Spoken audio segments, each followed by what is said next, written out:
De Direito Empresarial, o desembargador Antônio Carlos Esteves Torres.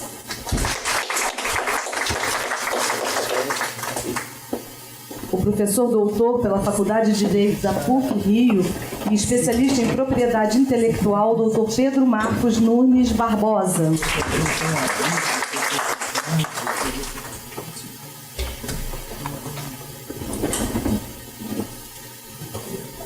Para uso da palavra, o excelentíssimo senhor desembargador Ricardo Rodrigues Cardoso, diretor-geral da EMERGE.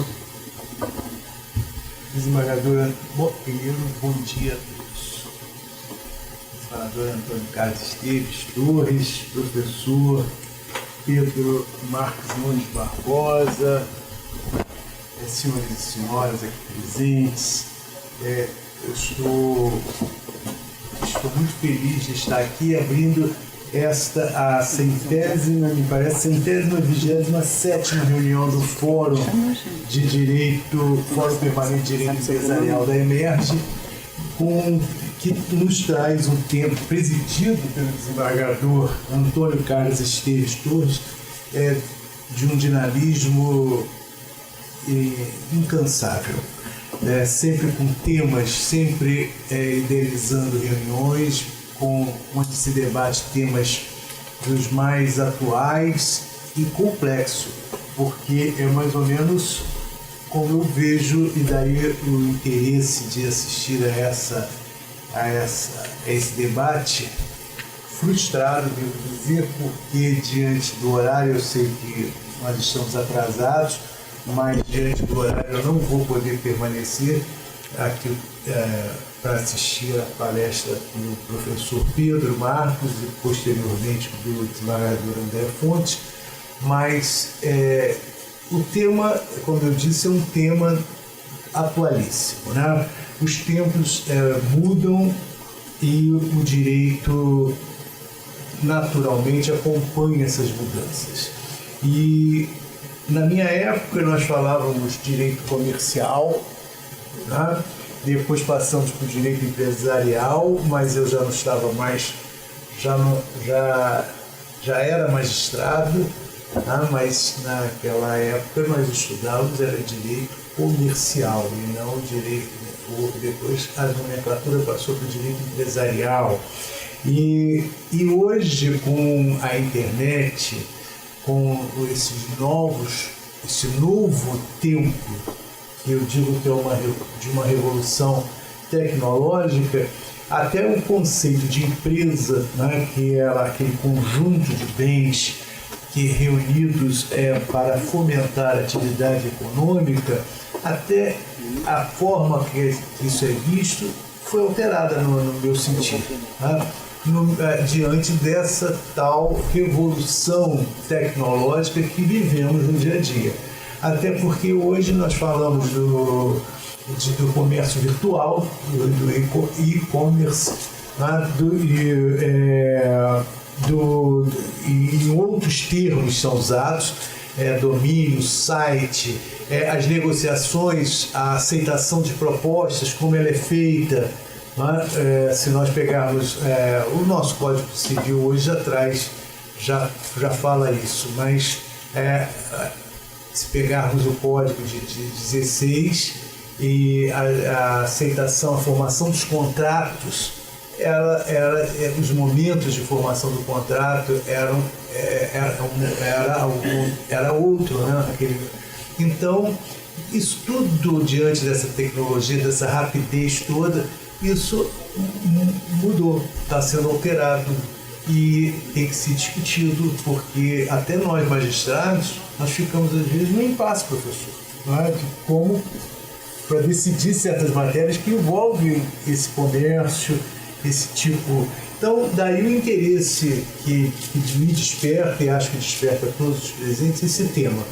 Eu tenho certeza que o professor Pedro Barbosa, que é doutor em Direito Comercial pela USP, é mestre em Direito Civil pela UERJ e professor doutor da PUC-Rio, além do desembargador André, que virá com certeza, né, está só um pouquinho atrasado do trânsito, mas certamente estará aqui logo, né? Eles nos brindarão a todos nós com a sua expertise nesse tema, com lições e um debate frutífero. Essa manhã, desembargador Esteves, eu sei que vai ser uma manhã iluminada. Pena que eu não vou poder aqui ficar o tempo todo, só vou conseguir, professor, ouvi-lo por uns 10 minutos apenas, e vou sair a francês bem quietinho para não atrapalhar, mas eu peço que o senhor me compreenda, que também o desembargador me compreenda, diante, hoje é dia de sessão, e diante de um compromisso que eu tenho às 11 horas. Tá? Era a minha vontade permanecer mais tempo, mas infelizmente não vai ser possível. Então, eu não vou, para não me alongar mais, desejar a todos uma manhã muito iluminada e agradecer a presença do professor Pedro, agradecer o trabalho sempre profícuo do nosso queridíssimo amigo desembargador Antônio Carlos. Muito obrigado. Passamos a palavra ao excelentíssimo senhor desembargador Antônio Carlos Esteves Torres, que a partir deste momento passa a conduzir e a presidir o evento. Muito bom dia a todos.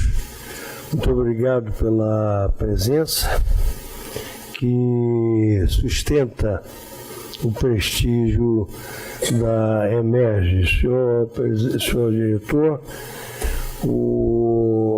a nossa escola é hoje tida no Brasil como a melhor escola da magistratura. Eu tenho visto isso em diversas ocasiões e até ocasiões diversas das minhas funções.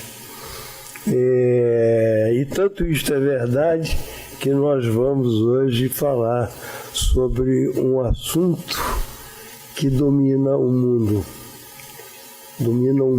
inteiro, e com episódios como o do Sr. Snowden, por exemplo, né, que acabou na função de hack. Nós falávamos ao Alberto ainda há pouco sobre a troca da expressão no Código de Processo de vernáculo para a língua portuguesa. Muito bom, acho que simplifica, só que os autores se esqueceram da razão da existência da palavra vernáculo. Se houver tempo, nós conversamos sobre isso. Mas o fato é que a escola, até em português, e até em inglês, e até em português de Portugal, tem sido uma ponta de lança do Tribunal de Justiça do Estado do Rio de Janeiro. E seu trabalho, eu tenho sido não só testemunha, mas tenho participado em diversas ocasiões. E o que os traz aqui? Antes de tudo, permita-me, senhor diretor, é o interesse dos senhores. Os senhores são a parte mais importante da escola. Se os senhores não estivessem aqui e não nos dessem a chance de receber um professor como o Dr. Pedro, a escola não existiria. Eu vou, antes de que percamos mais tempo, quero que o senhor ouça as primeiras palavras. Eu vou passar a palavra, então, para o doutor Pedro Marcos, por favor. Bom dia a todas e todos. Fico muito feliz de estar aqui de novo, na Escola de Magistratura do Estado do Rio de Janeiro. O professor André Fontes acaba de chegar. O presidente do Tribunal Regional Federal está... evento do tipo militar, a morte do soldado. A morte do soldado está vendo. Obrigado. Peço desculpa mais uma vez.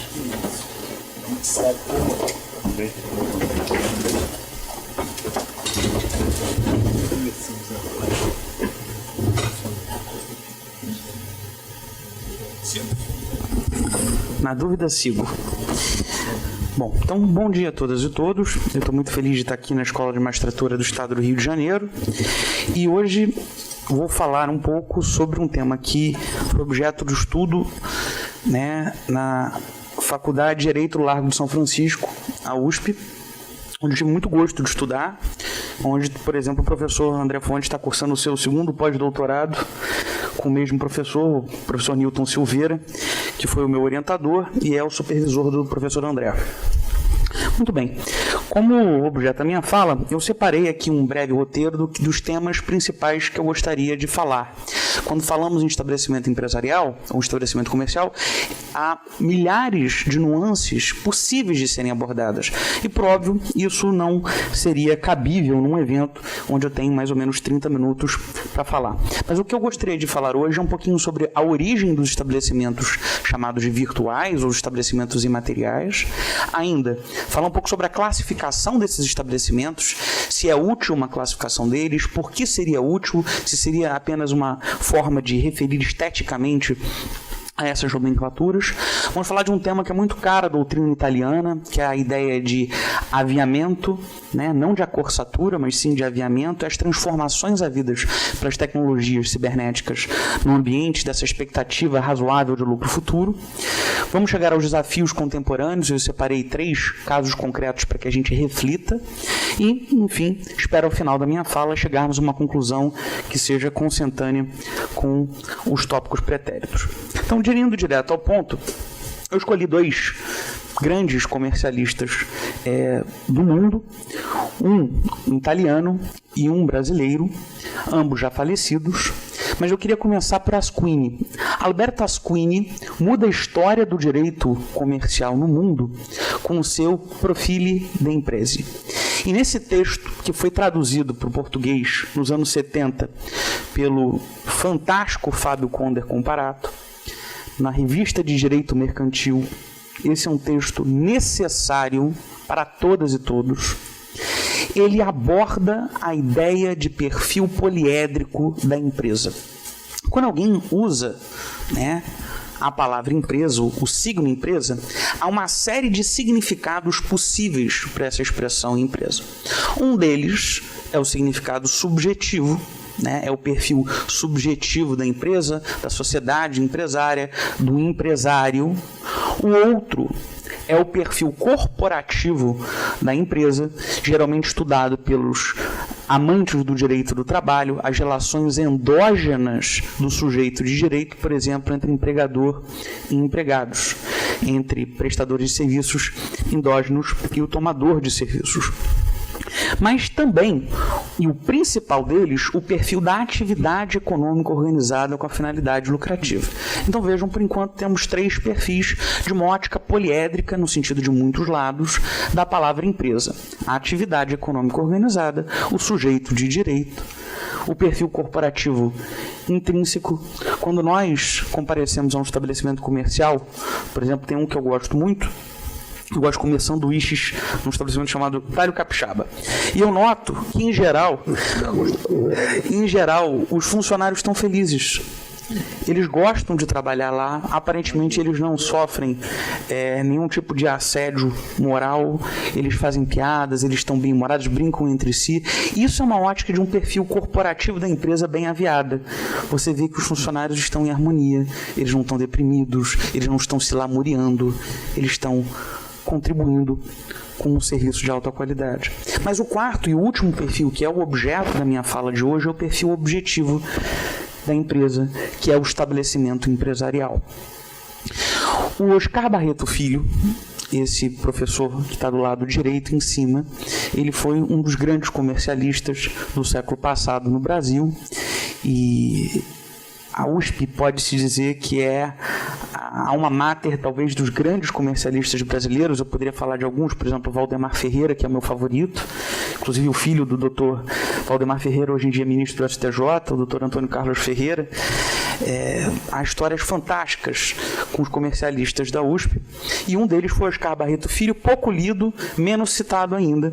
E a sua segunda edição da Teoria do Estabelecimento Comercial, com uma edição de 1988, ele veio marcar uma adaptação interessantíssima de um jurista português chamado Barbosa de Magalhães, do qual falaremos um pouco mais adiante, que é um grande jurista de Coimbra dos anos 50. No seu Teoria do Estabelecimento Comercial, Oscar Barreto Filho já começava a adaptar a teoria do Alberto Asquini para o perfil nacional. Bom, dito isto, sabendo que só iremos falar sobre o perfil objetivo da empresa, que é o estabelecimento empresarial, vamos adiante.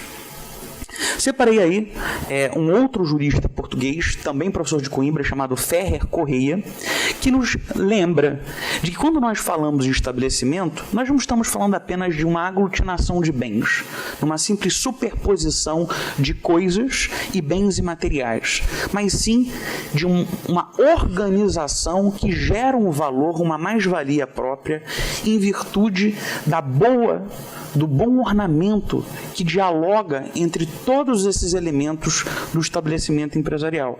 Como diz o professor Ferrer Correia, o estabelecimento não está nas próprias coisas, ele está na organização delas para os fins de produção. É uma unidade, uma aglutinação de distintos elementos para uma finalidade. Se a gente pega as leis vigentes no Brasil, e eu separei 3 delas, vocês vão notar que quando elas usam a expressão estabelecimento, elas se referem a perfis muito diversos. Quando a gente pega, por exemplo, a consolidação da legislação do trabalho, e esta redação do artigo 6º já conforme uma modificação feita em 2011, não houve uma alteração para a última reforma trabalhista, mas em 2011 se reformou o texto, em virtude do fato do teletrabalho. A realidade do teletrabalho, a evolução do teletrabalho fez com que se alterasse a redação do estabelecimento empresarial, que ali é referido mais num sentido muito pequeno, que é a ideia de local. O estabelecimento empresarial como local, que não é o sentido com o qual nós trabalharemos hoje. Trabalhamos numa ótica maior, macro, do que seja o estabelecimento. Se nós pegarmos o Código Civil, por exemplo, quando se refere a estabelecimento, em geral, é para efeitos contratuais de trespasse. É muito curioso, por exemplo, como a doutrina quase que unanimemente diz que o estabelecimento empresarial ele é uma universalidade de fato, mas ouvida-se de notar de quando a gente fala de situações extremamente incógnitas, como o usufruto do estabelecimento, ou quando há responsabilidade do trespassante após um negócio jurídico, nós teríamos uma universalidade de direito. Então, um dos elementos que me parece interessante e que são muito mal abordados pela doutrina é notar de que em certos contextos o estabelecimento empresarial é uma universalidade de fato e em outros contextos ele pode ser uma universalidade de direito como uma espécie de patrimônio de afetação, como acontece, por exemplo, na hipótese de espólio de massa falida ou também na legislação sobre incorporações imobiliárias a possibilidade de uma afetação voluntária de um patrimônio. Eu não quero tratar convosco nem da ótica trabalhista de estabelecimento como local, nem da ótica puramente contratual de responsabilidade civil do perfil do estabelecimento na ótica do Código Civil. Mas eu já queria lembrá-los também da importância do conceito de estabelecimento quando a gente fala da legislação tributária, cujas repercussões eu vou voltar daqui a pouco para explicar por que a forma e a política tributária no Brasil, na minha opinião, mal conduzida, está também catalisando a evolução dos estabelecimentos comerciais virtuais ao desprezo, ao desprestígio dos estabelecimentos comerciais físicos. Bom, dito isto, vamos falar não sobre o perfil laboral, não sobre o perfil negocial, não sobre o perfil tributário, ainda que faremos algumas conexões a ele, mas sim sobre o perfil objetivo macro. Eu tenho aí 3 exemplos para que vocês vejam. Do lado esquerdo, o meu restaurante favorito no mundo inteiro, que é um restaurante em Roma chamado Il Falchetto, que significa o Falcãozinho, onde tem o melhor strozzaprete al tartufo bianco do mundo. Ele é um estabelecimento pequenininho, do século XIX, poucas pessoas o conhecem, ele não é famoso, ele não faz anúncio em lugar nenhum, mas ele serve umas massas com frutos do mar e com tartufo que são inesquecíveis. Eu fiz doutorado em Direito, mas eu tenho feito um pós-doutorado em comida, estudando profundamente os elementos culturais alimentares. E do lado esquerdo, portanto, o Il Falchetto, ele é o clássico exemplo de estabelecimento comercial. Estabelecimento comercial que tem uma raiz física, imobiliária grande. Quando nós falamos em universalidade, todas as universalidades são móveis, ainda que um dos elementos da universalidade seja imóvel. Mas quando a gente se refere ao estabelecimento comercial clássico, como a casa do século XIX Il Falchetto, nós estamos mnemonicamente pensando num imóvel. Muitos dos estabelecimentos comerciais são profundamente móveis, não só no sentido jurídico da ficção, mas também no sentido fático, físico do deslocamento, como o dono da carrocinha do cachorro-quente, que vai para cá quando a clientela está perto do Maracanã, vai para lá quando a clientela está do lado de São Januário. E ele desloca aquele perfil objetivo da sua sociedade empresária ou da sua empresa, na qualidade empresária individual, visando o melhor para si. Mas se a universalidade móvel, tanto a do Il Falchetto, ainda que tenha um imóvel, quanto a do dono da carrocinha de cachorro-quente são velhos conhecidos do estabelecimento comercial, os ambulantes sempre foram comerciantes, nós vamos tratar hoje deste terceiro, entre aspas, novo tipo de estabelecimento, que são as relações havidas na internet. Queria lembrá-los de notícias tristes, né? A primeira delas, do lado esquerdo, é uma notícia de 2014, e parecia que começava ali a cantarolar uma das crises econômicas mais duras que já atingiram o nosso estado do Rio de Janeiro. E era uma notícia do Globo, todas são notícias do Globo, uma de 2014, uma de 2017, outra de 2018, falando de como a Rua da Carioca está se desmilinguindo. É uma coisa que me afeta muito. Meu pai tinha um costume, quando vivo, de me trazer com ele para passear pelo centro. Meu pai morava no centro da cidade, na década de 40, na década de 50. Ele tinha como vizinho o poeta Manuel Bandeira, e era uma moda morar no centro, era muito elegante. Ele morava ali na Avenida Beira-Mar, e então, quando ele me teve, ele tinha um costume sempre de me levar para passear para o centro, e uma das ruas que ele gostava de me levar, inclusive porque ele era músico também, era a Rua da Carioca. E hoje, todas as vezes para chegar ao trabalho, eu noto que a Rua da Carioca, cada dia tem uma loja nova fechada, e aparentemente há mais lojas fechadas do que abertas na Rua da Carioca. E o que será que contribuiu com isso, além do fato da nossa conhecida crise econômica? Bom, obviamente também tem a ver com os custos naturais de um estabelecimento comercial físico, que não vem decrescendo, pelo contrário. Houve, durante um momento de boom imobiliário no Rio de Janeiro, um aumento enorme do valor dos aluguéis. Parece que também na Rua da Carioca houve uma discussão de um banco que teria comprado os imóveis da Mitra e elevou os aluguéis. E também, recentemente, tivemos um aumento substancial dos IPTUs. Vejam, aumento de obrigação próprio terreno, aumento de custo de produção, combinado com crise de clientela, significa dizer que nós estamos botando boa parte do comércio tradicional do Rio de Janeiro a risco. No outro dia, fui a um restaurante que está aberto desde o século XIX, salvo engano, de 1898. É um restaurante que foi inaugurado logo depois da República, que é o Bar Luiz, e aparentemente o Bar Luiz também está prestes a falir. É mais uma gota no nosso copo que está transbordando das crises econômicas pelas quais passamos. Bom, esse montoado de desgraça, eu tenho certeza que vocês não vieram aqui para ouvir desgraças. O que isso tem a ver com o estabelecimento comercial na internet? Tudo. Porque um dos fatores que catalisam esse tipo novo de estabelecimento empresarial é a minoração dos custos de transação. Um estabelecimento comercial na internet não lida com as obrigações próprio terreno. Doutor Pedro, eu peço licença a Vossa Excelência, e peço licença ao senhor presidente, para dizer que eu estou contendo lágrimas aqui do nosso diretor, que está penalizado de ter que se retirar. Eu vou levá-lo até ali a porta, se me permite. Ficar medo. Eu sei que eu estou perdendo nada. Não continuar ouvindo e não ouvir, mas não vai faltar oportunidade. Dá licença. Se não se incomoda, vou seguir. Muito bem, então a ideia de minimização dos custos de transação é um dos elementos que catalisa a atividade cibernética. Se eu posso simplesmente ter o mesmo perfil de preço com menos custo, significa mais lucro.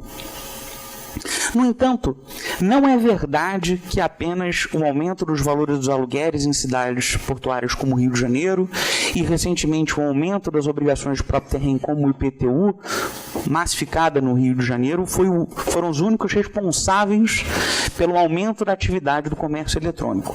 Existe um outro problema, também de índole tributária, que não é de agora, mas que começa a ser discutida nos anos 90 e repercute até hoje os seus efeitos no Brasil. Eu tenho ali no quadro 2 ministros do Supremo Tribunal Federal. Um, na minha opinião, que foi um dos grandes ministros do Supremo Tribunal Federal que nós já tivemos. Ele não teve uma saída do Supremo muito feliz. O nome dele é Vitor Nunes Leal. E o professor Vitor Nunes Leal, ele era professor da Faculdade Nacional de Direito da Universidade do Brasil, hoje, o FRJ. E ele defendeu sua tese de cátedra com um livro chamado Coronelismo, Inchada e Voto. Esse é um livro fundamental para a gente compreender a política brasileira, tanto na época colonial quanto no momento pós-imperial. Ele conduziu seus estudos até o Estado Novo. E dizia, numa das conclusões que chega Vitor Nunes Leal, de que um dos grandes problemas da República Federativa do Brasil é a partilha injusta do bolo da receita tributária. E ele tem valores estatísticos que não mudaram substancialmente, que com base nesses valores estatísticos, a União ela fica hoje com 63% do bolo.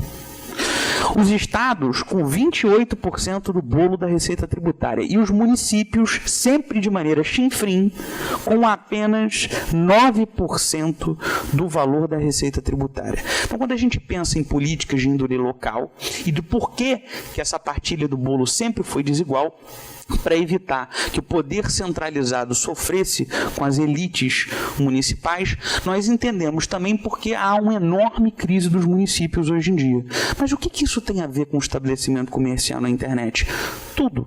Porque é impressionante todas as vezes que há uma discussão hermenêutica séria sobre direito tributário, como quem mais sofre com isso são os estados e, em especial, os municípios.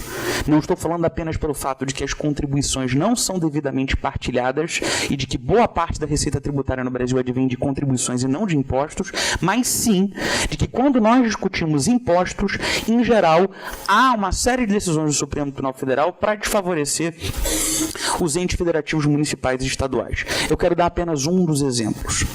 Discutia-se a partir dos anos 90 se incidia ou não o ICMS sobre os programas de computador.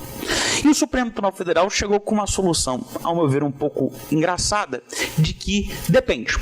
Se você for a uma loja física, como nós íamos nos anos 90, e comprasse um CD ou um DVD, incide ICMS. Mas se você abaixar pela internet, não tem imposto. Esta é um tipo de solução que nos faz pensar que o coitado do estabelecimento, do titular do estabelecimento comercial, que paga o valor do aluguel num shopping, de que arca com uma série de custos, como o IPTU, como já foi dito, mas também tantos outros, a parte burocrática para você conseguir um alvará dos bombeiros, outros tipos de alvarás, está inscrito em fazendas diversas. E ele vai ainda incidir, às vezes, até quase 32%, 33% de ICMS, mas você pode não ter custo trabalhista, você pode não ter custo tributário e permitir que, desde que faça transparência online, não incida nenhum tipo de ICMS. Essa é uma solução, cá entre nós, artificial. A função da produção dos programas de computador, ela é cumprida, seja vendendo em mídia física, seja compreendendo em mídia online. Até hoje, o Supremo Tribunal Federal não decidiu a ADI 1945, que foi requerida pelo governador de Mato Grosso, em que se discute especificamente uma lei que permitia que permitia a incidência tributária para também as transferências havidas entre estabelecimentos comerciais online. Foi julgada uma medida cautelar, o Supremo Tribunal Federal ficou rachado, salvo engano foi algo como 5-4, nem todos os 11 ministros estavam presentes, e nessa decisão,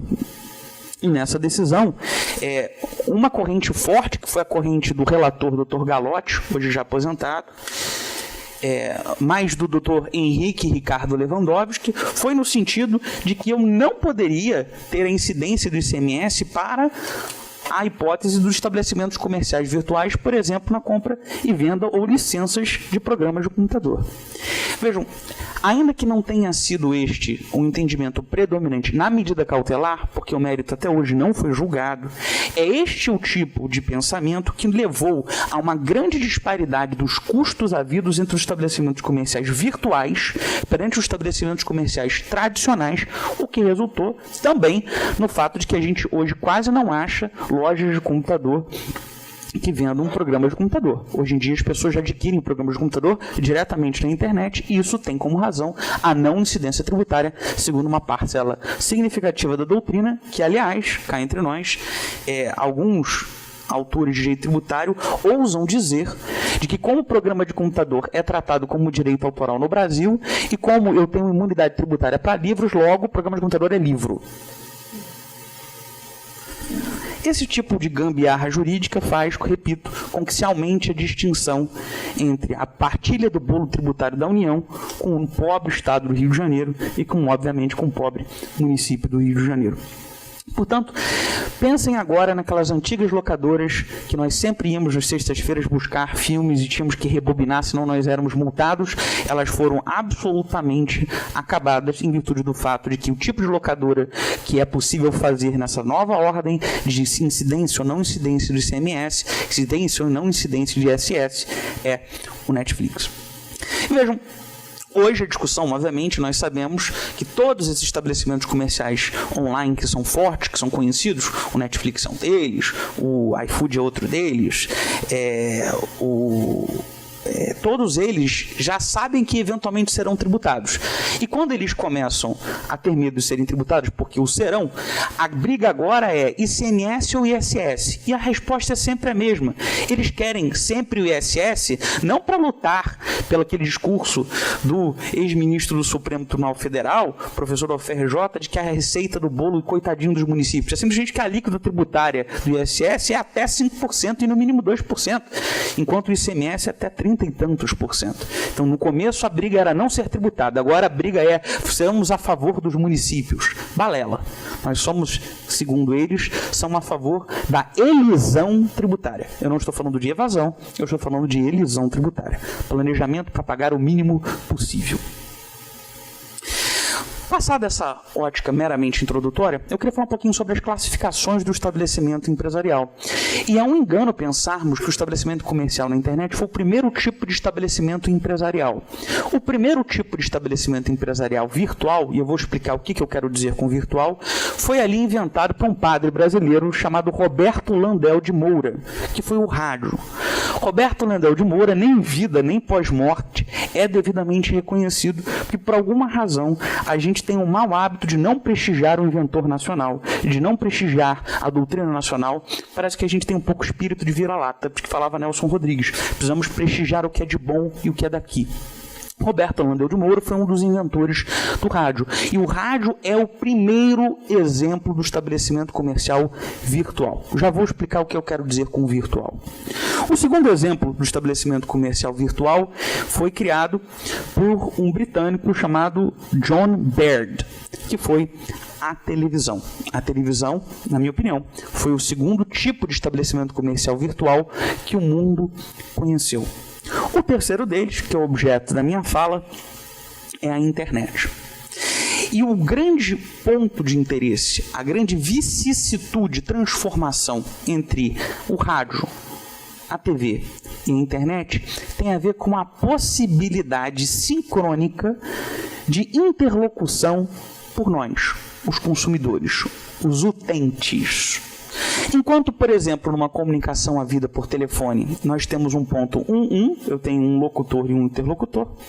Quando no rádio eu tenho, e na TV, eu tenho um interlocutor e todos os demais são passivos, na internet somos todos ativos e passivos. Podemos perceber e emitir, participar e criar. E por isso, o sociólogo e antropólogo francês, estudioso dos fenômenos cibernéticos, Pierre Levy, dizia de que o que há de interesse na internet é que o ciberespaço torna disponível o dispositivo comunicacional original, já que ele permite que comunidades constituam de forma progressiva e de maneira cooperativa um contexto comum, todos. Não é um todos, como passivamente fazemos com a TV e com a rádio, e sim todos ativamente. Mas, Pedro, você não me disse o porquê que rádio e televisão seriam estabelecimentos comerciais virtuais se eles precisam de elementos físicos. Muito bem. O nosso querido professor da Faculdade de Direito do Largo de São Francisco, Valdemar Ferreira, nos bem explica a diferença de fonds de boutique, uma expressão francesa, de fonds de commerce. Fonds de boutique são todos os elementos físicos pelos quais eu preciso para organizar meu estabelecimento comercial. Mas meu estabelecimento comercial não se confunde com as coisas ou com os bens isoladamente. Ele é um todo organizativo que, inclusive, se eu trocar um dos seus elementos, eu posso subrogar por outros e manter a universalidade. Quando nós estamos falando de rádio, televisão e internet, não é que eu precise ignorar que haja elementos físicos dentro do estabelecimento, mas eu tenho que entender que eles são fonds de boutique, ou seja, eles são o menos importantes. Eles são um detalhe, eles contribuem, eles são acessórios, eles não são nem pertenças, eles são acessórios à parte mais importante, que são os elementos imateriais, como a clientela, a freguesia, eu já vou chegar lá, os dados pessoais. E, portanto, como dizia Valdemar Ferreira, o fato de um estabelecimento comercial ter elementos físicos não diz que ele não possa ser virtual. Como eu cheguei a escrever num livro recente, certos estabelecimentos têm na sua essência elementos imateriais, sem ignorar os elementos físicos, produtos puramente imateriais, intelectuais, sendo elencados como a união heterógena de bens intangíveis. Um estabelecimento empresarial virtual é aquele que tem nos seus elementos predominantes bens imateriais. Para tanto, nós precisamos classificá-los sem ignorar o chamado fond de boutique, que são os elementos físicos, as coisas. O primeiro tipo de estabelecimento comercial virtual na internet que eu reputo importante são aqueles originalmente ou integralmente virtuais, como o exemplo do Facebook ou do YouTube. Notem que esses tipos de estabelecimentos nos desafiam a pensar conceitos clássicos do direito comercial como a ideia de concorrência desleal, porque, em tese, o requisito da territorialidade, ele fica superado. Eu posso ter um estabelecimento comercial na Lituânia e um outro estabelecimento comercial na Inglaterra que, se o bem jurídico que foi objeto do comércio deles, seja serviços, seja um programa de computador que é passível de download, né? Eles não têm mais o limite físico da territorialidade. Isso não é um ponto importante apenas para o direito comercial, isso desafia a lógica do direito concorrencial, do direito antitruste, naquele conceito do chamado mercado relevante. O que é mercado relevante num estabelecimento comercial virtual? O segundo tipo de classificação, que é importante nós falarmos, são estabelecimentos que não eram originados na internet, mas estão migrando para a internet e já tem mais clientela na internet do que fora da internet, como é o exemplo dos jornais. Hoje em dia, toda vez que eu saio de casa para dar aula na PUC às 7 da manhã, os meus vizinhos ainda não acordaram e eu noto de que no meu andar só tem um que ainda recebe jornal em casa físico, aquele impresso lá do JB ou do Globo. A grande maioria, quando muito, assina a versão online. Isso é uma hipótese de estabelecimento comercial que é derivadamente virtual, mas ainda já é hoje predominantemente virtual. Alguns autores dizem que os bancos hoje já são estabelecimentos comerciais predominantemente virtuais. Você tem mais clientela acessando o banco fora das agências físicas do que nas agências físicas. E, por fim, um terceiro tipo de estabelecimento comercial virtual eu chamaria de acessoriamente virtual. Eu dou como exemplo um restaurante aqui da Zona Sul do Rio de Janeiro, em que você tem um site na internet, obviamente ninguém vai comer pelo site, ele sequer faz entregas, mas ele usa do site da internet como uma forma de divulgar o seu número de telefone, informar sobre opção de reserva, horários de funcionamento. Ele não é um estabelecimento predominantemente virtual, nem ele é essencialmente virtual, mas ele usa a internet como um ponto de apoio, como se fosse uma forma de divulgação dos seus dados. Muito bem. Será que essas três formas de classificação, elas são simbióticas? Uma vai ajudar a outra? Uma vai colaborar a outra? Nem sempre. Nós sabemos que os seres humanos são muito criativos, em especial para fazer maldades.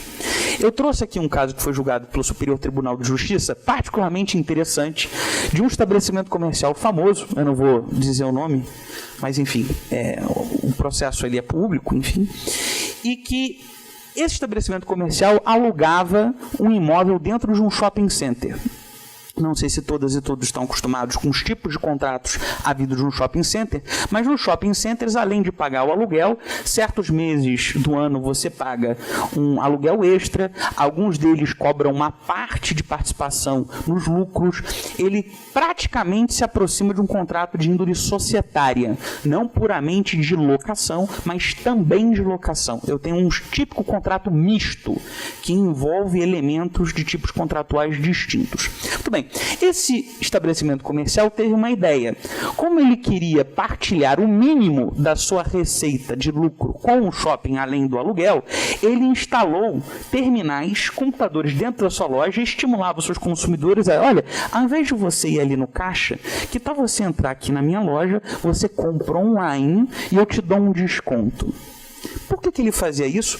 Porque ele queria emitir nota fiscal para uma outra sociedade empresária do grupo e não partilhar aquela mais-valia com o shopping center. Ou seja, ele burlou, ele teve uma ideia criativa para usar o estabelecimento comercial virtual que ele tinha para, entre aspas, concorrer internamente com o estabelecimento comercial físico que ele tinha. Para quê?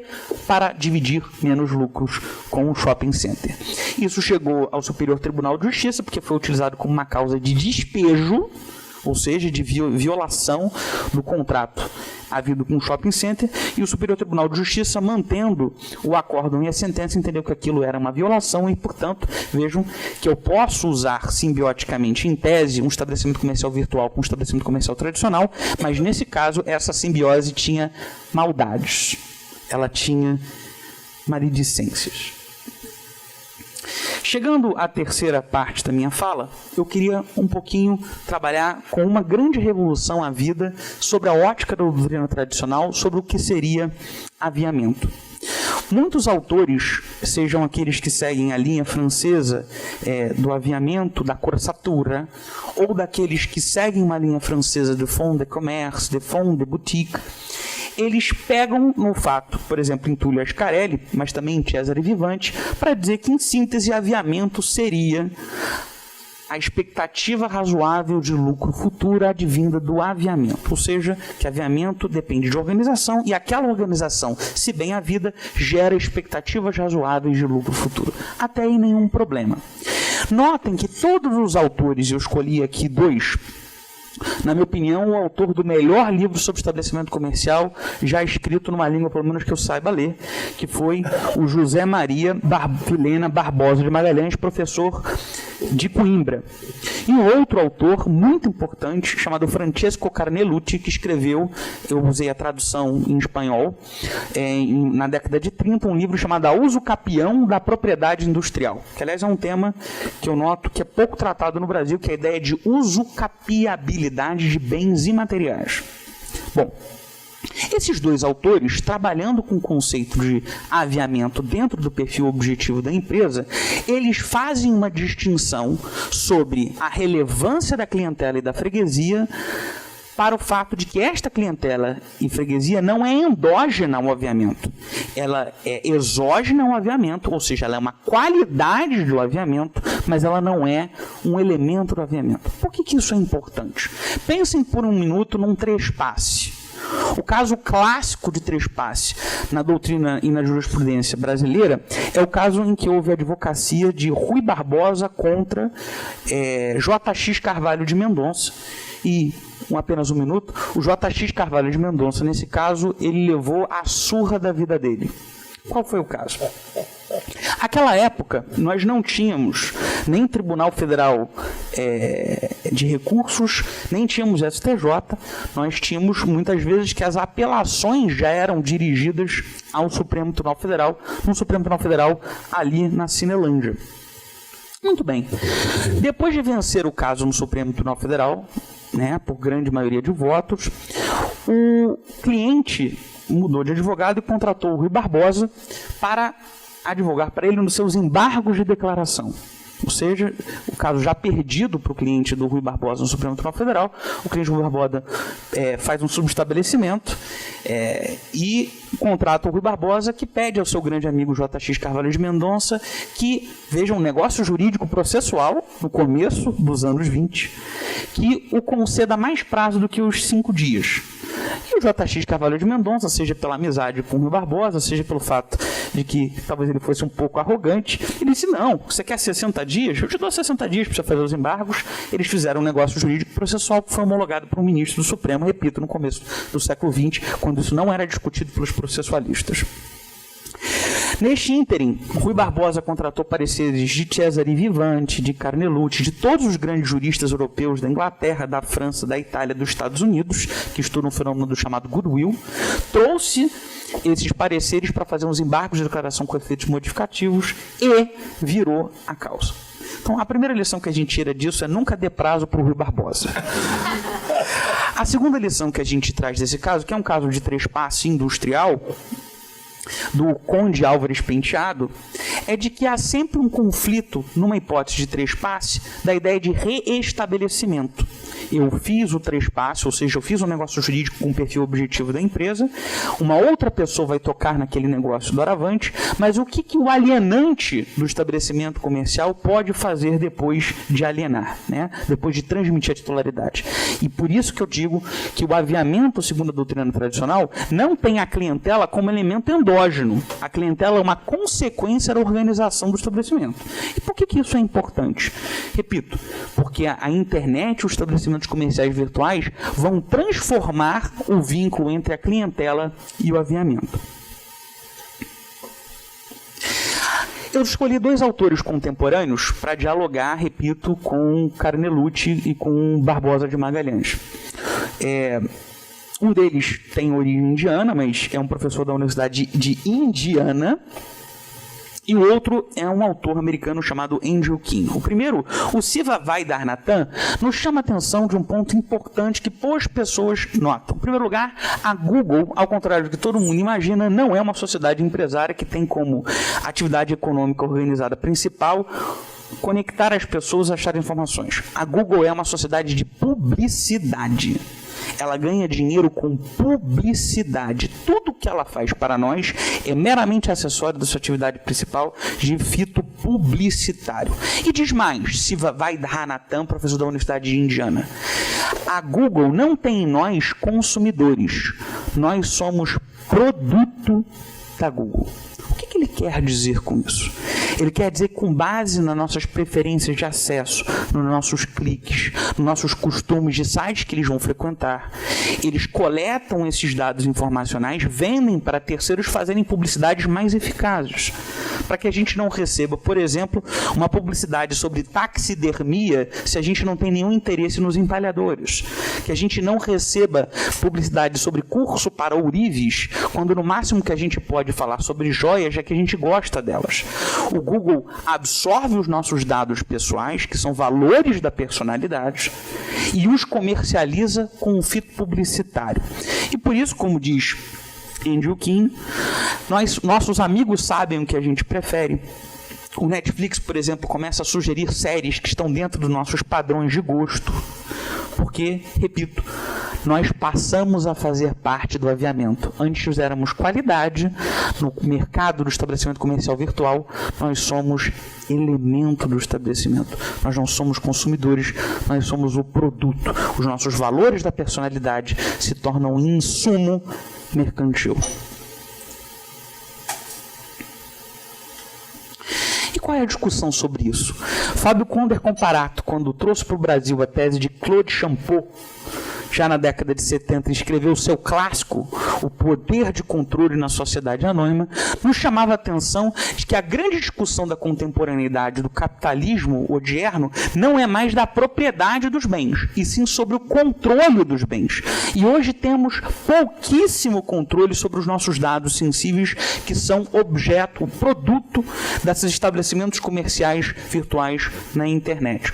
A lei aprovada esse mês de proteção aos dados, aos nossos dados sensíveis, que é a Lei 13.709 de 2018, ela veio com muitos vetos. Essa é uma lei fundamental. Eu não sei se todas e todos já tiveram contato com ela, mas certamente é uma lei que vai cair nos próximos concursos públicos, porque ela é uma lei fundamental sobre o tráfego dos nossos dados sensíveis nesses estabelecimentos comerciais virtuais. Uma parte significativa dessa lei foi objeto de veto, porque criava-se uma autoridade garante dos dados pessoais, muito parecido com o que tem na Itália.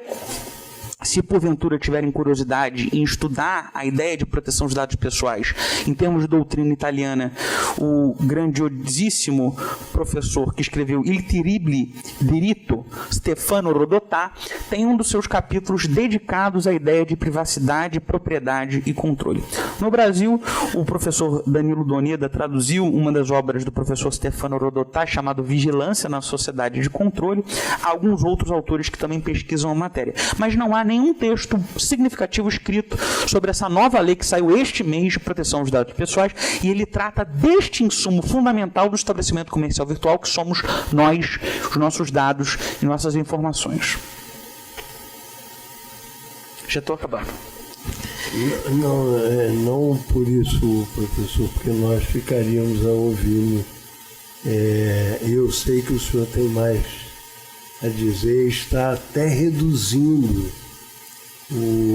a sua palestra para poder acomodá-la a esta maldade não brasileira, mas universal, que é o tempo. O tempo é uma coisa horrorosa. Daqui a 100 anos, cada um dos senhores vão saber o que eu quero dizer. É bem, 110, não fala mais nisso. O fato é que o senhor tem, além disso, além desse tempo que eu estou a furtar, ainda bem que é furtar, não é roubar, porque a violência anda forte, mas eu queria que, antes de passar a palavra para o senhor presidente, eu estou ouvindo aqui embevecido do que o senhor está dizendo, e aqui o Rodotà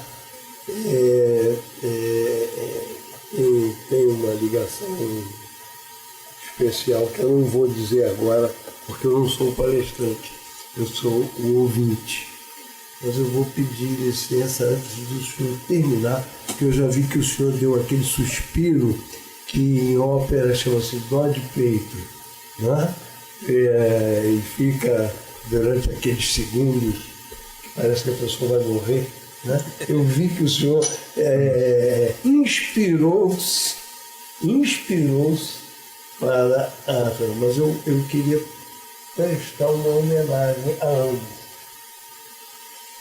Porque, além desta plateia maravilhosa, o senhor não sabe como eu os admiro.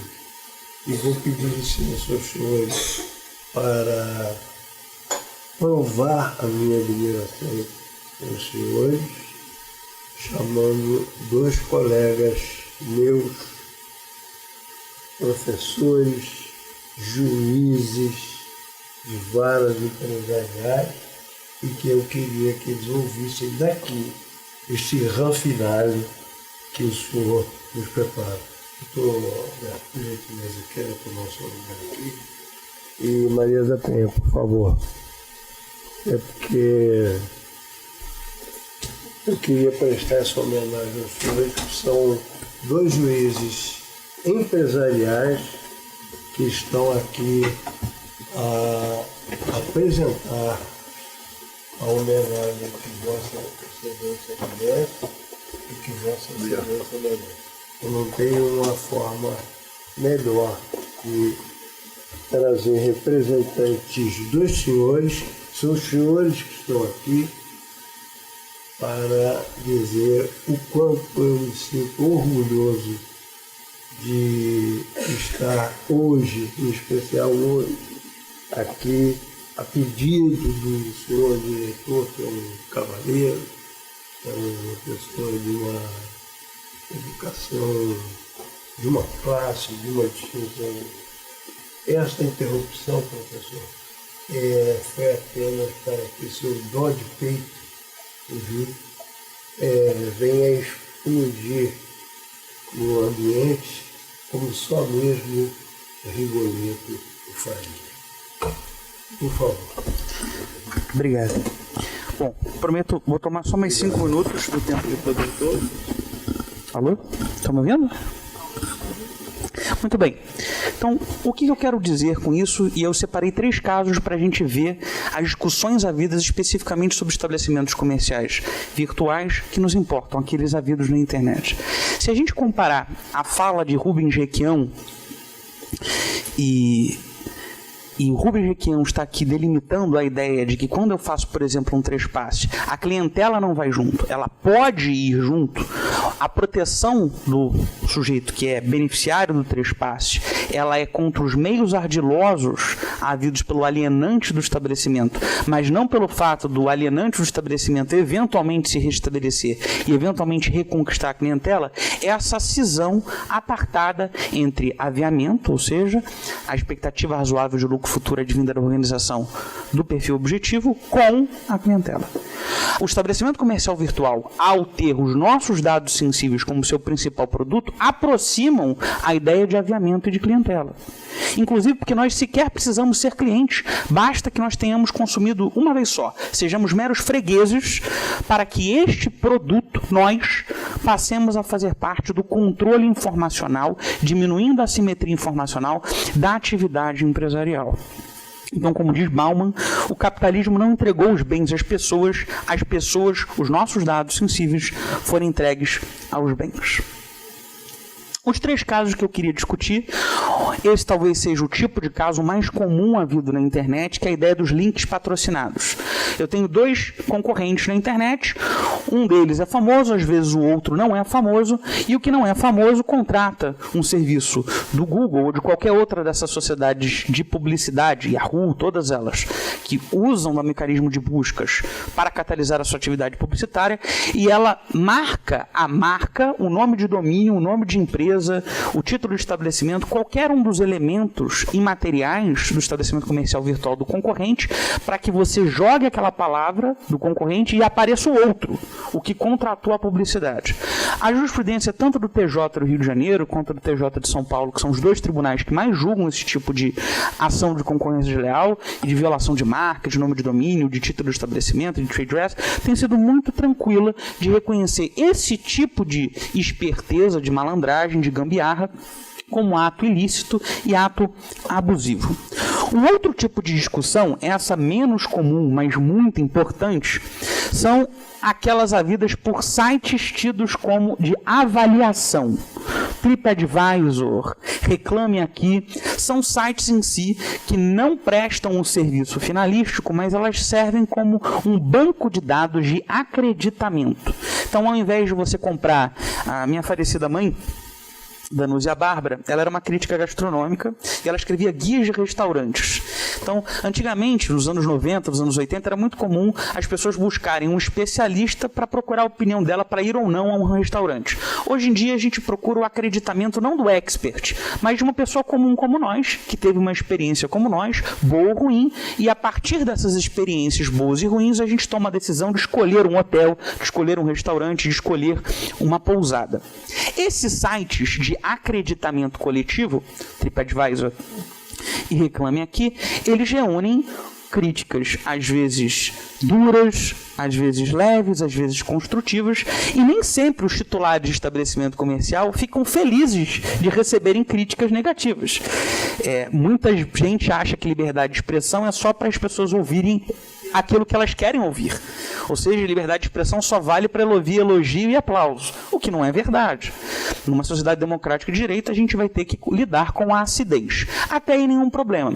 Mas alguns titulares de estabelecimento comercial passaram a processar sites como Reclame Aqui e TripAdvisor se eles mantinham postado uma reclamação contra eles, como se aquilo fosse algum tipo de demérito. Até aí, nenhum problema. Os tribunais têm interpretado que a liberdade de expressão prevalece, mas, e aí eu vou semear aqui um pouco de maldade, e o que acontece se a crítica não for inocente, não for uma crítica genuína? Um concorrente contrata uma pessoa física qualquer para botar a boca no trombone, como se dizia nos anos 80, do seu estabelecimento comercial concorrente. Será que isso é um ato de concorrência desleal? Em tese, sim. Em tese, sim.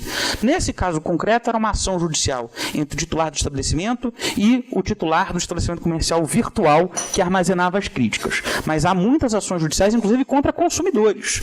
E aí a gente começa a estar numa beira, né, num encontro entre direito comercial e direito consumidor que exige muitos cuidados, porque, inclusive, princípios gerais como a boa-fé objetiva são uma coisa para o direito empresarial e outra coisa totalmente diferente para o direito do consumidor. O último tipo de caso que eu queria chamar a atenção é um caso que está em trâmite aqui. Eu, obviamente, nunca escolhi um caso onde eu sou advogado, inclusive, como advogado, já não mais atuo aqui no TJ, porque tenho a honra de trabalhar como perito de algumas várias empresariais, mas eu escolhi uma ação civil pública muito interessante, movida pelo Ministério Público do Estado do Rio de Janeiro, numa das várias empresariais, salvo engano, a 7ª vara empresarial aqui do Rio de Janeiro. E ontem eu estava conversando com um dos promotores que atua no caso, que foi meu professor na UERJ e é professor da Faculdade Nacional de Direito, o professor Dr. Guilherme Magalhães Martins, que estuda o fenômeno do comércio eletrônico sobre a ótica do direito do consumidor. E ele estava me contando, não estou fazendo nenhuma análise do mérito do caso, o caso não é meu, não tenho nada a ver com isso, mas eu acho interessante para a gente entender sobre os impactos à vida do estabelecimento comercial virtual na internet, que é a ideia de georreferenciamento e geobloqueio. Há uma série, esta não é a única, é uma das ações civis públicas movidas pelo Ministério Público do Estado do Rio de Janeiro contra sociedades empresárias que atuam como intermediários de compras de passagem de reservas de hospedagem. O que está acontecendo? Segundo, repito, eu peguei aqui uma narrativa do relatório de um agravo de instrumento.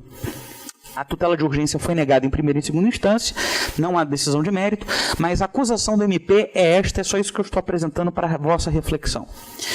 O que acontece se uma sociedade empresária começa a discriminar consumidores com base na localidade do seu IP?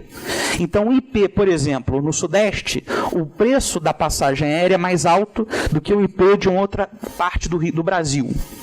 Nós estamos falando de discriminação de preços, em tese, tá? Não estou dizendo que a sociedade empresária seja culpada. E que em determinados IPs, certos hotéis e certas passagens sequer apareceriam como opção para você comprar, de modo que você só pudesse optar pelas opções mais caras. Que a ideia, repito, de discriminação de preços, que isso já era proibido desde 1951, aí na lei que eu suscitei, que na lei de crimes contra a economia popular.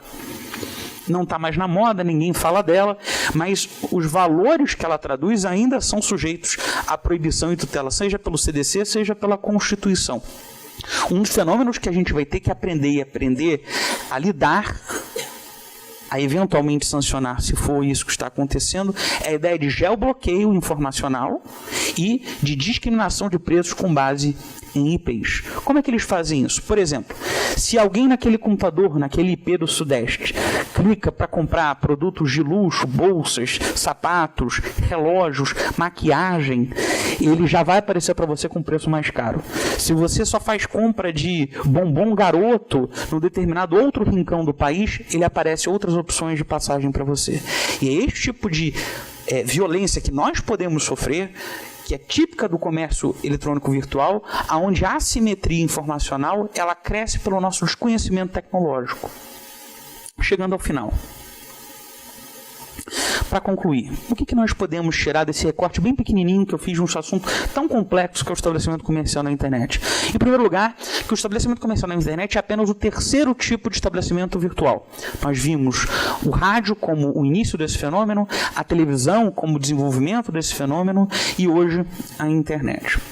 Em segundo lugar, a classificação dos estabelecimentos integralmente, predominantemente ou só acessoriamente virtuais vão nos ajudar quando a nossa política tributária sobre incidência de ICMS e incidência de ISS estiver bem regulado. Hoje, nós continuamos contribuindo para a falência dos estabelecimentos comerciais físicos e pela predomínio ou quase exclusividade dos estabelecimentos comerciais virtuais. Eu não sou contra o advento do estabelecimento comercial virtual, eu sou contra um tipo de discriminação tributária que gera, cá entre nós, uma concorrência desleal.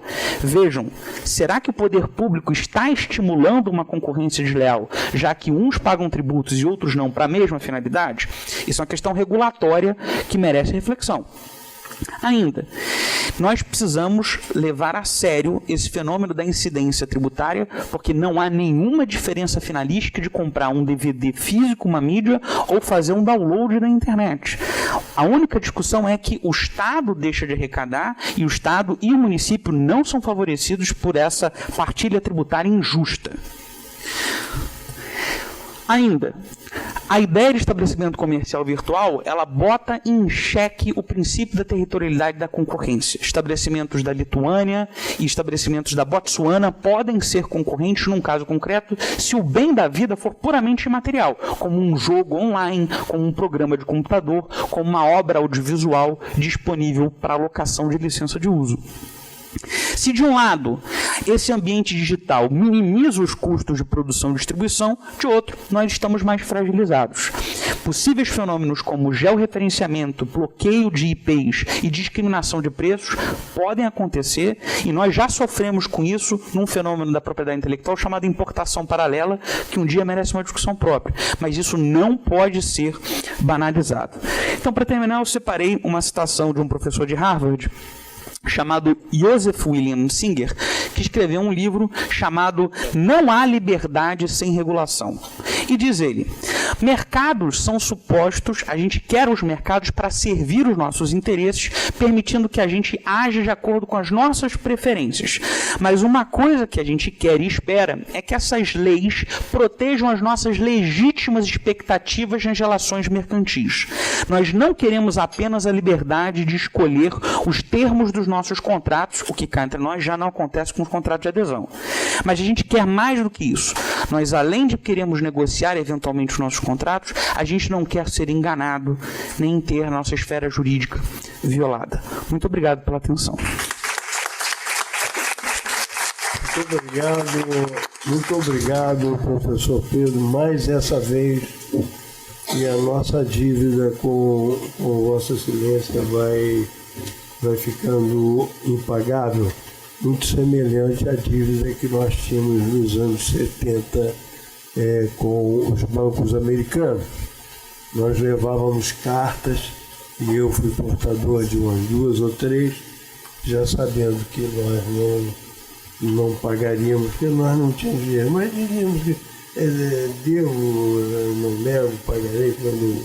Enfim, é o que acontece com o professor. Nós não temos como pagar ainda.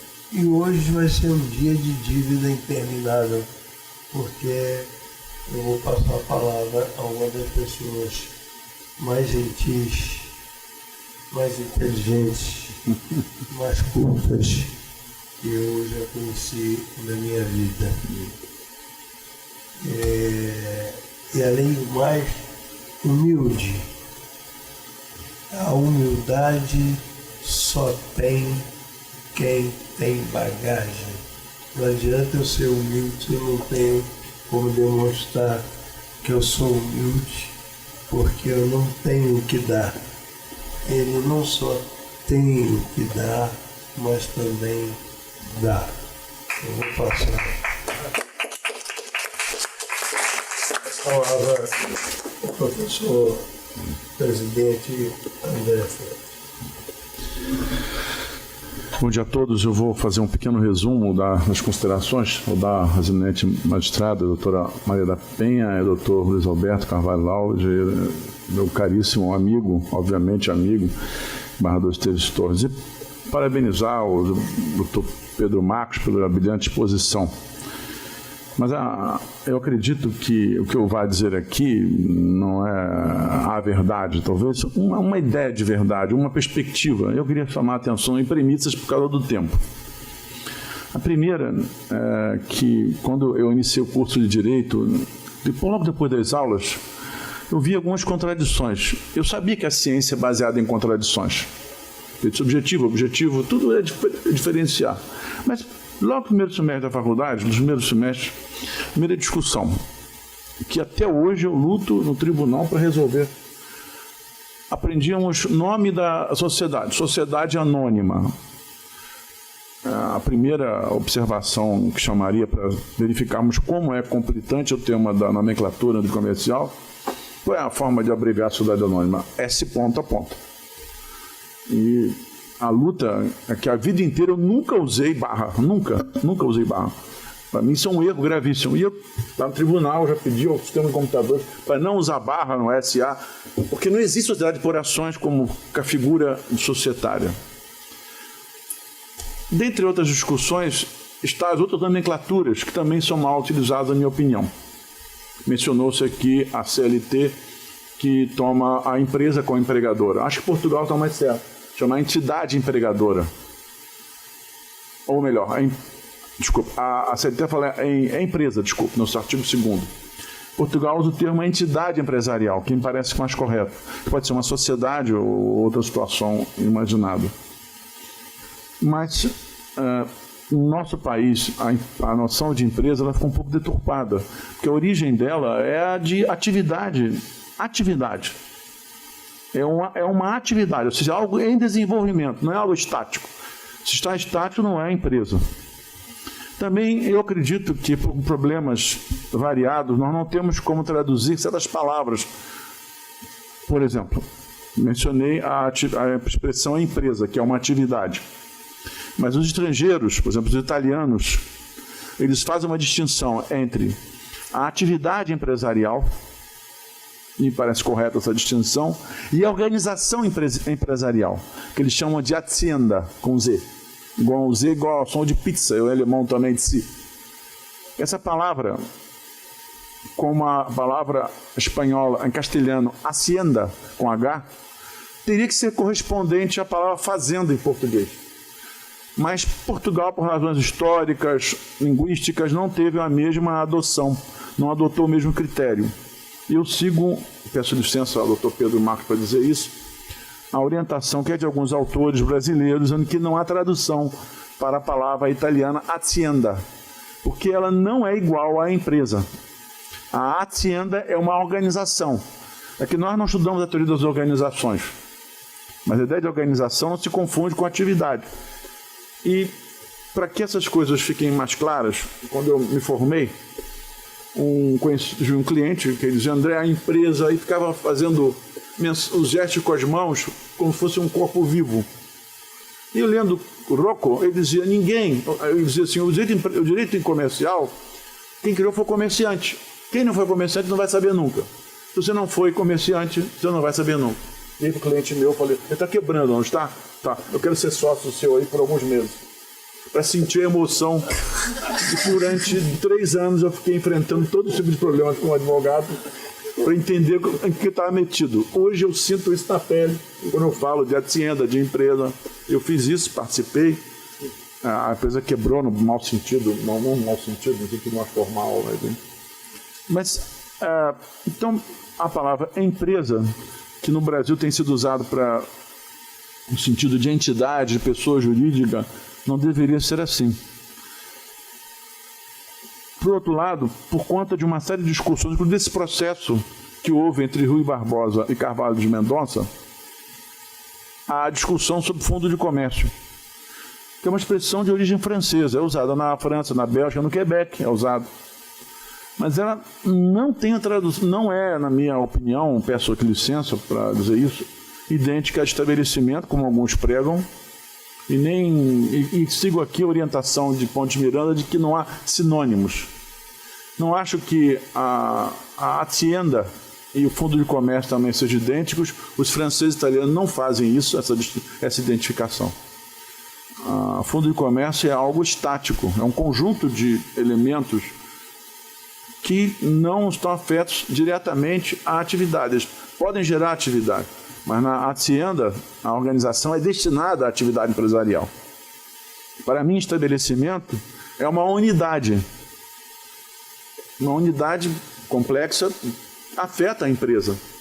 Ele pode ser fixo ou móvel, mas não se confunde nem com o ponto, que é o local fixo, o número específico da rua, mas ele também, com essas novas lições de virtualidade, ele pode ser móvel. O circo já era móvel, já tinha um estabelecimento móvel. O barqueiro tinha um estabelecimento móvel, que era a própria embarcação.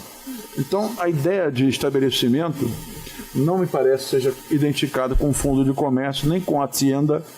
Então, para esclarecer, estabelecimento pode ser um ou vários. Era comum se falar em estabelecimento sede, estabelecimento filial. Como se fossem unidades. Unidades nas quais a empresa se realiza. Ele pode sair de uma rua para ir para outra. Não deixa de ser a unidade, a mesma unidade, ainda que mudando de endereço, por um ponto na linguagem comercial. Então nós temos, na minha opinião, o estabelecimento, que é distinto do fundo de comércio, que é distinto da empresa, que é distinto do aviamento, que às vezes as pessoas confundem. Aviamento, na minha concepção, nesses 3 minutos que faltam, eu identificaria, grosso modo, com o chamado goodwill, lá no tribunal, toda hora, goodwill. Aí você vai ver em Carvalho de Mendonça, ele já é um termo genérico demais e tal. Eu acho que os italianos estão certos, e os outros autores estão certos em dizer que goodwill em inglês significa aviamento. Na versão clássica de um tipo de patrimônio intangível, destinado ao mercado, enfim. Então, para a minha concepção, o goodwill, eu não utilizaria esse termo, eu usaria aviamento. Não faço identificação de estabelecimento e nem com a empresa e nem com o fundo de comércio. O problema é que nós importamos da língua francesa a palavra fundo de comércio. E nessa briga de Rui Barbosa, a coisa se agravou mais. E, por sua vez, ao trazermos a literatura italiana, especialmente em São Paulo, os termos italianos propagaram lá. Pois bem, como é que nós vamos conjugar isso? Aportuguesamos fundo de comércio, que é um dado estático, é o conjunto de bens materiais, do grande conjunto patrimonial de uma sociedade, ou de um modo assim mais formal, mas que não se confunde com a organização destinada à produção, o destinado afeta a empresa, que seria a chamada hacienda. Nós não temos em português uma tradução. Como é que eu faria a distinção? Eu faria a distinção entre empresa, uma atividade. Então, por exemplo, se algo não começou a funcionar, eu criei uma padaria. Eu sou sócio de uma padaria com o Dr. Pedro Marcos. Mas a padaria não começou a funcionar, a empresa a rigor não se desenvolveu ainda, ela não começou a se desenvolver. Mas pode já haver algum tipo de fundo de comércio. Pode haver até a hacienda criada, ou seja, um mecanismo para começar a empresa a funcionar. Mas a empresa em si mesma não chegou a se desenvolver. Nós agrupamos a empresa aqui no Brasil com a hacienda, com a organização. Mas a empresa, a rigor, é só a atividade, é o dinamismo, como se fosse um corpo vivo em funcionamento. Já a hacienda é a estrutura, a organização dela, que, se nós pensarmos uma linguagem mais simples, nesse minuto que falta, eu diria, para comparar, uma universidade é uma universidade com vários campi. Cada campo é uma unidade complexa, mas é uma unidade dentro do corpo. Se eu fizesse uma comparação com o estabelecimento, cada campo seria um estabelecimento. Se os campi deixam de ser físicos e passam a ser virtuais, por exemplo, uma unidade para gerar curso de pós-graduação, ela não é localizada, porque a internet não está em lugar nenhum, não está em todo lugar ao mesmo tempo, eu tiro o caráter local e temporal também do estabelecimento, eu teria a figura do estabelecimento comercial virtual. E não há nenhum problema. Ele já era móvel, com o circo, por exemplo, com a carrocinha que eventualmente utiliza essa situação ou outra de alimentos. Mas esses termos não deveriam ser, na minha concepção, ser unificados ou tomados como sinônimos. Já acabou meu tempo, eu não vou me estender. Mas não sem me explicar a mim, acredito que todos saibam, e como é que nós vamos escrever isso num programa de internet? Como é que nós vamos colocar? Um programa de computador, não como assim Na internet, por exemplo, como é que eu vou dizer que aquilo não é fundo de comércio, é aviamento? Até aí vai. Eu quero começar, eu quero fazer uma proposta, por exemplo. Eu quero fazer uma proposta. E essa proposta vai ser feita via internet. Como é que eu vou chamar isso? Uma proposta feita da sociedade empresarial X para outra sociedade empresarial. Muito bem, mas eu quero comprar e quero dizer, olha, mas eu preciso dividir a clientela, e isso acontece muito, porque em muitos negócios, inclusive um que eu não posso falar porque fui consultado, veio aparecer, mas o problema era a clientela. E a clientela, nada como ter 100 anos, porque na minha época, o que acontecia? A clientela era a parte física. Hoje já se põe em dúvida se a clientela integra ou não o fundo de comércio. Eu estou vendo o sorriso lá do doutor Pedro, como quem diz assim, nos anos 80, 70 e 80, havia um regime em nosso país menos concorrencial do que hoje. Foi possível, por exemplo, para a Ultragás fazer um acordo com a companhia Supergás para dizer, dividir o mercado. Isso, hoje em dia, na minha concepção, seria legal, porque violaria práticas anticoncorrenciais. Recentemente, o Tribunal de Justiça decidiu que a marca Hermès era para a classe média e a Hermès francesa seria para a classe alta. Mas isso não foi um acordo. Isso foi uma decisão para dizer que as marcas poderiam conviver porque tinham destinos diferentes.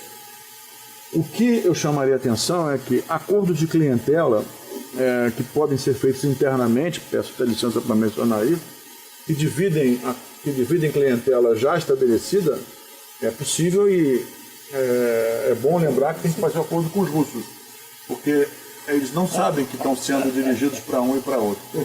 Mas eu chamo a atenção que nós não temos a tradição no Brasil de darmos uma ênfase maior à concorrência. Eu até falo atenção disso. Na Europa, as duas companhias de eletricidade foi um posto lado do outro. No Brasil é mais regulação, seria um posto só para ambas conviverem.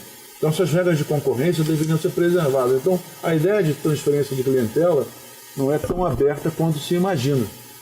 Ela depende de questões, há critérios, como aquele acordo da Ultragás com a Supergás Brás. Hoje, possivelmente, divisão do mercado, acho que não seria possível. Por razões concorrenciais. Mas naquela época a situação era de concessão. Não era uma situação comercial pura. Imagina duas empresas negociando, eu vou dividir o mercado brasileiro. Você fica com o norte, fica com o sul, ficamos com ambas com monopólio das duas regiões. Isso não é possível. Mas a divisão interna da clientela isso ocorre como aconteceu numa empresa de produtos de perfumaria, que dois sócios cindiram a sociedade e um grupo ficou com um tipo de produto e o outro ficou com outro tipo de produto. Mas a clientela não era parte da... Ela veio com o perfume, o parfum e a água de colônia. Um ficou com uma parte e o outro ficou com... Mas aí houve o produto. Eu estou angustiado, porque nós apenas começamos. E quero de público colher o testemunho de magistrados, de advogados, de peritos, que os senhores vão voltar aqui para continuar essa palestra. Eu estou vendo, eu quero um sim. Isso. Eu quero um sim igual aquele que eu fui noivo 25 vezes. Mas é simples, não tem nada de mal. É porque só se podia beijar lábios se houvesse promessa matrimonial. Então... Esse é um comentário. O tribunal decidiu 2 casos com situações diferentes, um dado curioso. Uma companhia de montagem de veículos dizia que as peças, por exemplo, de um automóvel, o chassi e outras peças mais, só poderiam ser peças dela. E ninguém mais podia fazer peça daquele veículo a não ser ela. No julgamento, ainda não havia o 942, e por 2-1, eu fiquei vencido dizendo, eu entendi que era possível que outra companhia fizesse a peça e não fosse aquela original, fosse uma peça parecida. Que foi a tese que aconteceu com a bandeira dos fornecedores de combustível. De repente, não, por que só essa? Por que só standard? Por que só? E isso eu estou usando aqui toda a técnica de sedução que eu usei durante os meus 25 noivados e não posso continuar mais porque nós tínhamos uma... Eu quero dizer aos senhores que não percam no dia 28 Empresa e Globalização, que nós teremos, e no dia 3 de setembro, quem estiver por aqui, não perca a palavra do Dr. Flávio Maia Fernando dos Santos sobre o consumidor e as novas empresas. Parece até uma continuação do que nós estamos falando aqui. Eu queria dar meus parabéns aos senhores. Estou vendo velhos amigos aqui que se recusam a ser juízes, porque ser juiz é muito chato. Vocês sabem disso? Não é, quer dizer, então, mas queria dar os meus parabéns porque os senhores estão se aprimorando. Veja, presidente, que homenagem a gente está recebendo. As pessoas estão se aprimorando para melhor servir aqueles que dependem. Eu queria deixar consignado a vinda dos senhores hoje aqui, doutor Pedro, por gentileza.